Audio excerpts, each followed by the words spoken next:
മാന്നാറിലെ കൊലപാതകത്തിൽ എല്ലാവരെയും ഞെട്ടിച്ചുകൊണ്ട് ട്വിസ്റ്റോട് ട്വിസ്റ്റ്.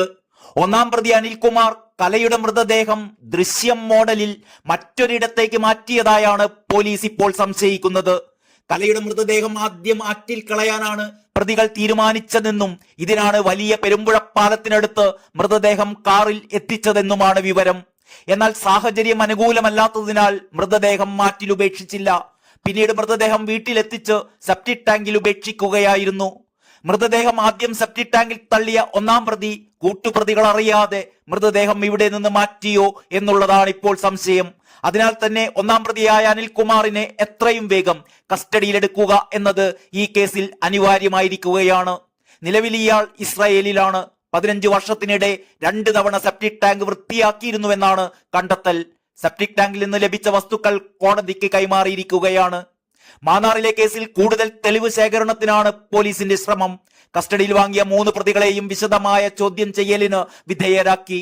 കലയുടെ മൃതദേഹം കുഴിച്ചിട്ടു എന്ന് പ്രതികൾ പറഞ്ഞ അനിലിന്റെ വീട്ടിലും കൊലപാതകം നടന്ന വലിയ പെരുമ്പുഴ പാലത്തിലും മൊഴിയിൽ ഉൾപ്പെട്ട മറ്റിടങ്ങളിലും പ്രതികളെ എത്തിച്ച് തെളിവെടുപ്പ് നടത്തും. 6 ദിവസത്തെ കസ്റ്റഡിയാണ് കോടതി അനുവദിച്ചിട്ടുള്ളത്. ഈ ദിവസങ്ങൾക്കുള്ളിൽ പരമാവധി തെളിവുകൾ ശേഖരിക്കുകയാണ് ലക്ഷ്യം. അനിലിനെ കൂടി കസ്റ്റഡിയിൽ കിട്ടിയാൽ മാത്രമേ കൊലപാതകം എങ്ങനെ നടന്നു എന്ന വ്യക്തമായ ചിത്രം പോലീസിന് ലഭിക്കൂ. അനിലിനെ ഇസ്രായേലിൽ നിന്ന് നാട്ടിലെത്തിക്കാനുള്ള നടപടികൾ പോലീസ് വേഗത്തിലാക്കിയിട്ടുണ്ട്.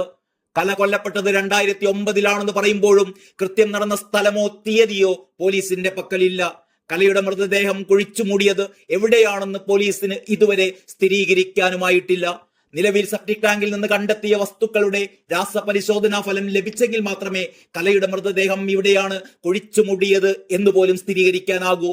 രാസപരിശോധനാ ഫലം മറിച്ചായാൽ പോലീസിനത് വലിയ തിരിച്ചടിയാകും. കലയുടെ മൃതദേഹം കൊണ്ടുവന്ന കാർ ഉൾപ്പെടെ പല തെളിവുകളും ഇനിയും കണ്ടെത്തേണ്ടതുണ്ട്. കലയുടെ ഭർത്താവ് ഇരമത്തൂർ കണ്ണമ്പള്ളിൽ അനിലാണ് കേസിലെ ഒന്നാം പ്രതി. ഇപ്പോൾ അറസ്റ്റിലായ ബാക്കി 3 പ്രതികളും ഇയാളുടെ അടുത്ത ബന്ധുക്കളാണ്. 2ാം പ്രതി ജിൽ ഭവനത്തിൽ ജിനുവും 4ാം പ്രതി കണ്ണമ്പള്ളി പ്രമോദും അനിലിന്റെ അച്ഛന്റെ അമ്മയുടെ സഹോദരിമാരുടെ മക്കളാണ്. 3ാം പ്രതി കണ്ണമ്പള്ളിൽ സോമരാജൻ അനിലിന്റെ ഏക സഹോദരിയുടെ ഭർത്താവുമാണ്. അനിലും ജിനുവും നേരത്തെ ഒരുമിച്ച് കെട്ടിട നിർമ്മാണ കരാർ ഏറ്റെടുത്ത് നടത്തുകയായിരുന്നു. പിന്നീട് ഇരുവരും വെവ്വേറെ കരാറുകാരായി. പ്രമോദ് ഡ്രൈവർ ജോലി ഉൾപ്പെടെ പല തൊഴിലുകളും ചെയ്യുന്നയാളാണ്. ഭാര്യയുടെ വീട് ആക്രമിച്ചതിന്റെ പേരിൽ അമ്പലപ്പുഴ പോലീസ് സ്റ്റേഷനിൽ ഇയാൾക്കെതിരെ കേസുമുണ്ട്. സോമൻ കെട്ടിട നിർമ്മാണ തൊഴിലാളിയും. News desk Kalakaumudi.